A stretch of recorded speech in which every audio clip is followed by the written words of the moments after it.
요새 MMORPG의 대세는 뭘까요? 네, 맞습니다. 바로 아케이지죠. 6년에 걸친 제작 기간, 무려 400억에 달하는 투자금.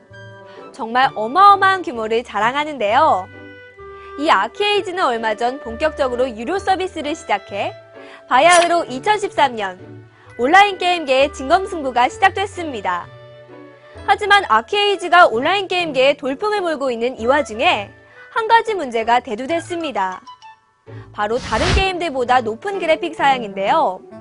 지포스 GTX 680도 버벅인다. 권장 시스템은 턱없이 부족하다는 등 아케이지의 그래픽에 대한 우려가 많아지고 있는 추세입니다.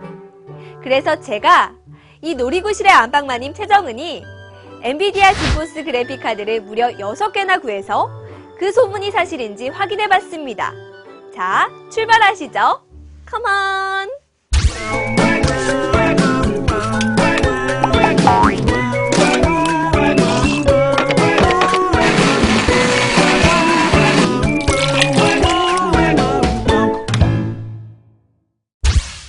자, 먼저 왜 아케이지의 그래픽이 뜨거운 이슈가 되고 있을까 궁금증을 해결해야겠죠? 그래픽이 얼마나 좋길래 이 난리일까요?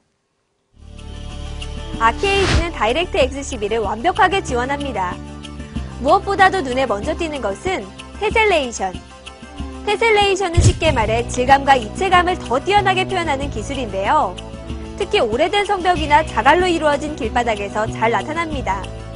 중세 벽돌 건물이 많은 아케이지에 딱 어울리는 기술이라 생각됩니다. 두 번째로는 엔비디아의 고유 기술인 TXAA를 들 수 있습니다. TXAA는 기존 안티엘리어싱 기법들에 비해 더 자연스럽게 배경을 표현하는 반면 그래픽카드에 걸리는 부하를 줄인 최신 기술입니다.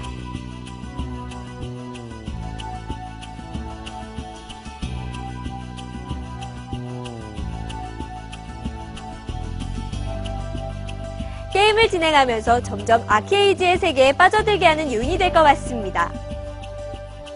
세 번째는 크라이엔진 3입니다. 전 세계적으로 유명한 크라이엔진 3는 특히 물 표현이 뛰어나 바다를 배경으로 한 아케이지의 안성맞춤이라는 평가인데요. 풀옵션에서 바다에 배를 타고 나가면 현실처럼 느껴질 정도로 정교하게 표현되었음을 알 수 있습니다.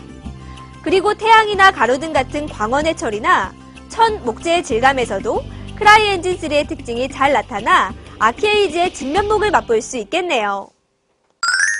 이 밖에도 수많은 그래픽 처리 기술이 동원된 아케이지. 그래픽 요소 하나만큼은 가히 국내 게임 중 최고라 평가할 수 있습니다. 이런 모습들 때문에 각종 우려 섞인 소문이 무성해지는 건가 보네요. 자, 이제는 엔비디아 지포스 그래픽 카드들의 성능을 본격적으로 살펴보겠습니다. 이번 놀이구실을 위해 특별히 EM텍에서 협조해주셨습니다. EM텍 고마워요. I love you. 와, 무려 그래픽카드가 6개. 엔비디아 지포스 GTX 650부터 680까지 모두 모였네요. 많아서 좋긴 한데 이걸 다 언제 테스트하지? EM텍 관계자분들 참 고맙습니다만 덕분에 집에도 못 가고 테스트하겠네요. 고맙습니다. 꼬이꼬이. 테스트 옵션은 매우 높음, 어중간, 낮음으로 3번씩 세계 지역을 돌아다니며 실행했습니다. FPS는 프랩스를 통해 평균치를 냈으며 건물 텍스처가 제일 많은 마리아노플, 물 그래픽이 대부분인 신기루 섬의 바다, 그리고 유저들의 집과 텃밭이 많아 부하가 많이 걸리는 서부 주거 지역에서 측정했습니다.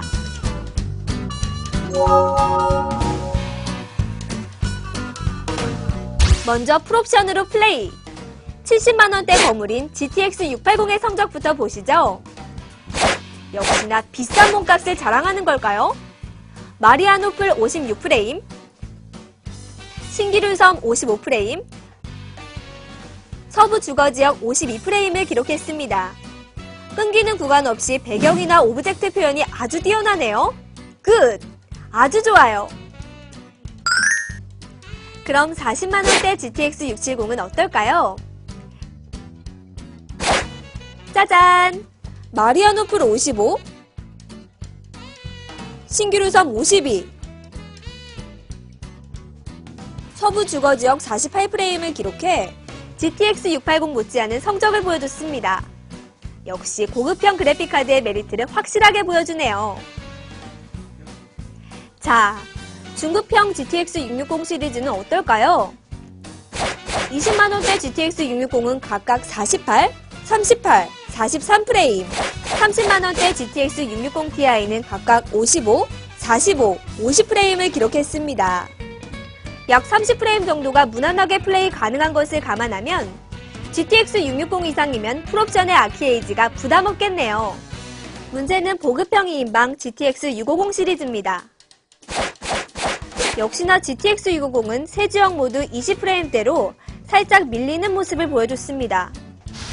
플레이가 불가능한 것은 아니지만 급격한 방향 전환이나 텍스처가 많은 곳으로 이동 시 불편함을 약간 느낄 정도였습니다. 반면 GTX 650 Ti는 각각 42, 31, 37프레임으로 턱걸이 합격! 10만원대 그래픽카드로는 풀옵션이 살짝 어렵다는 결론이군요. 아쉽다. 그렇다면 정말 안타깝지만 풀옵션의 화려한 아키에이지는 포기하고 어중간 옵션으로 플레이한다면 어떨까요? 보기 쉽게 그래프로 정리해 드릴게요. 여러분의 시간은 소중하니까요. 당연한 얘기겠지만 고급형 그래픽카드들은 어중간 옵션에서도 선전해 보였습니다. GTX 680부터 GTX 660까지 대부분 80에서 90프레임을 기록하는 모습인데요. 풀옵션과 비교했을 때 주의 깊게 보지 않으면 모를 정도의 차이니까 플레이 중 자신의 PC가 살짝 딸린다 싶으면 중간 옵션으로 낮추는 게 지혜롭겠죠. GTX 650 시리즈도 어중간 옵션에서 좋은 모습을 보여줍니다. GTX 650 Ti의 경우 상위 형님들과 마찬가지로 60에서 80프레임을 기록. GTX 650은 49에서 54프레임 정도니까 넉넉히 플레이할 수 있겠네요. 제일 낮은 옵션은 설명을 안 드려도 GTX 650을 제외한 모든 그래픽카드가 100프레임을 넘기며 좋은 성적을 거뒀습니다. 하지만 이 화려하고 수준 높은 아키에이지의 그래픽을 낮은 옵션에서 플레이한다는 게 너무 아까운 일이겠죠?